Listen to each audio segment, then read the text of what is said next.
Hey, what's going on YouTube? Just a Number Gamer here, back on Just a Number Gaming, and today, as you guys can probably tell by the title, I have actually decided to make a new series off of Dead by Daylight, but don't worry, I'll still be doing streams on Dead by Daylight, but this will be a different playlist, an entirely different little mini-series that I'll be doing. It is basically me making episodes, one episode per archive cutscene, and all the tapes that lead up to the cutscene.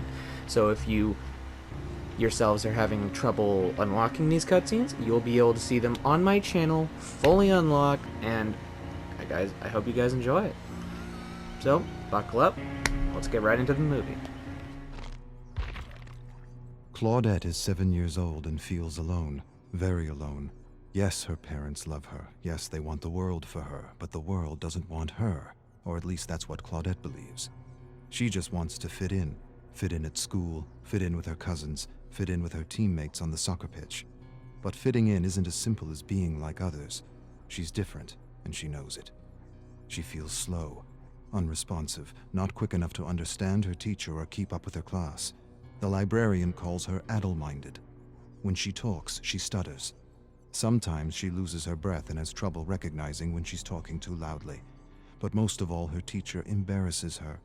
Says she's in the clouds, always in the clouds. Get out of the clouds, Claudette. But she can't help it. She's exploring massive gardens and colorful bugs on strange new worlds. Claudette feels things more than others, much more. Like the shame of not being invited to any birthday parties. Not one party. Every day her parents ask her who she played with at lunch, and every day she lowers her chin and tells them that she doesn't want to talk. Her parents ask her teacher, and her teacher tells them she likes to play alone. Not so much play, more like collect and observe things, flowers, weeds, beetles, worms, rocks. Some kids are just loners. Every day her parents ask her about her friends, and every day the shame returns. They want her to have friends. More than that, they want a list of names for her birthday. But she doesn't have a list of names. She doesn't even have one name.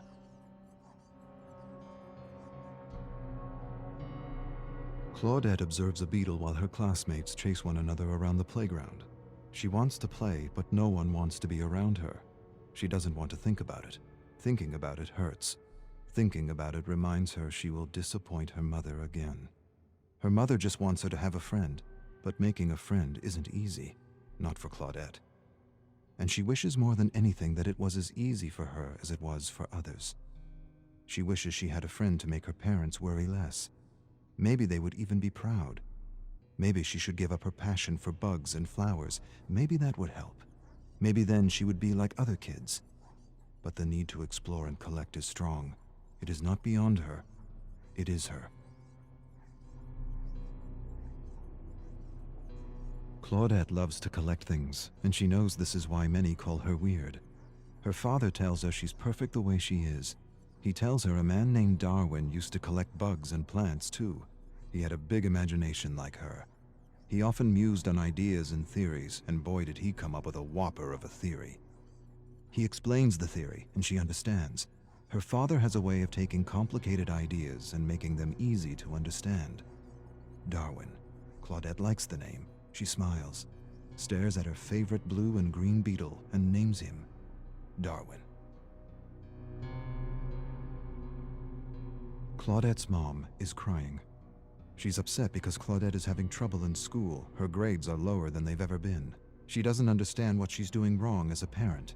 Her dad says she's doing nothing wrong. He says Claudette's wired differently, and that's okay. Her mom doesn't want her to collect plants and bugs anymore. Her dad says that's the best part of her, and he doesn't need a child who fits some bell curve. More than this, he defends her. He tells her mother that the greatest treasures gifted to the world were from those who didn't conform, who weren't normal, who didn't fit some outdated bell curve. Tolstoy, Tesla, Einstein, Shakespeare. Her mother doesn't care. A sudden cry escapes her lips. I don't want her to repeat the year. Claudette hides under the covers pretending to be asleep, pretending she can't hear the yelling. Her mother wants her to get special help, but her father doesn't want to alienate her. He's right. Claudette doesn't want the other kids to know she needs special help. They'll laugh at her. She'll figure things out. She promises she will. Her new substitute teacher, Mrs. Cahill, is helping her. A lot more than the other teacher who always said she was in the clouds. Her father says stress is the worst thing for a child's developing brain. Leave her be. Let her grow at her own pace. Stress shrinks the brain, destroys confidence, kills creativity. He doesn't want her studying at lunchtime. Lunchtime is for real growth, authentic growth. Growth unhindered by the pressure of tests and the fear of making mistakes.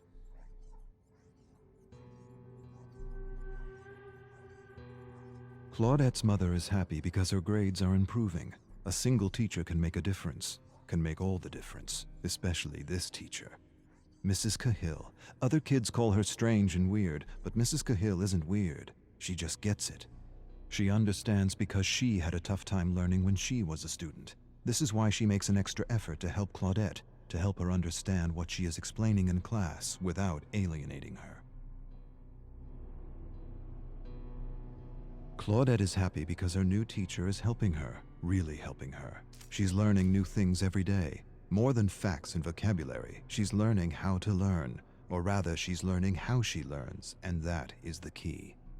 But her teacher is doing something else. Her teacher is talking to her. She's talking to her about her issue, and how her issue is really a blessing in disguise if she can just learn how to succeed in a system that favors one type of smart at the expense of all the others. A system that frowns on taking chances or making mistakes, when making mistakes and taking chances is what is needed for learning, for true learning. Her teacher tells her that she has passion, and passion is everything. Claudette knows she's not like other kids, and she doesn't have to be. Things like bell curves and ideal student don't apply to her, and that's okay. The ideal mold is a prison for those wired differently, and her teacher has set her free. Her grades are getting better and a test is coming. She writes, visualizes, and imagines everything she needs to remember, and somehow this works. The right teacher at the right time can make all the difference. Her parents are proud, very proud, but still her mother wishes she had friends. Still her mother wishes she liked what other girls liked. Her parents argue in another room about what to get for her birthday. Her mother wants to buy a new doll. Her father thinks she'd like something more related to bugs, plants, and bacteria. The suggestion upsets her mother. Her father defends her. See her for who she is and not who you want her to be. Her mother goes silent. She suddenly releases a cry and says she doesn't want her to be bullied like she was bullied throughout school. Claudette's eyes go wide. For the first time in her life, she realizes her mother's wired differently too. Claudette will be 8 years old tomorrow. She should be eager, she should be excited, she should be counting the hours, minutes, seconds. Instead, she is none of these. She dreads the moment she will have to open her gift. Every year it's the same. Dolls, crafts, jewelry. Nothing that means anything to her. Maybe this year she'll smile and pretend she didn't want a magnifying glass, or a collection of stones, or a set of books on botany. Maybe, to make things easier, she'll pretend. Maybe that will make her mother less scared for her. Seeing her happy about her grades felt good. Real good.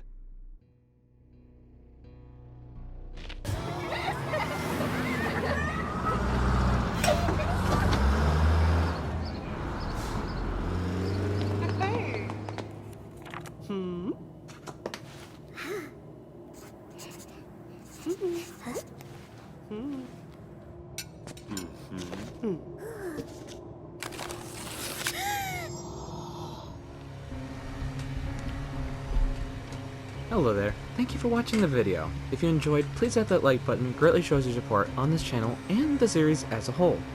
Also, if you are new to the channel, why not hit that subscribe button to stay up to date on all of foreseeable content and in the foreseeable future. And with that being said, I will see you in the next one. Goodbye, everybody.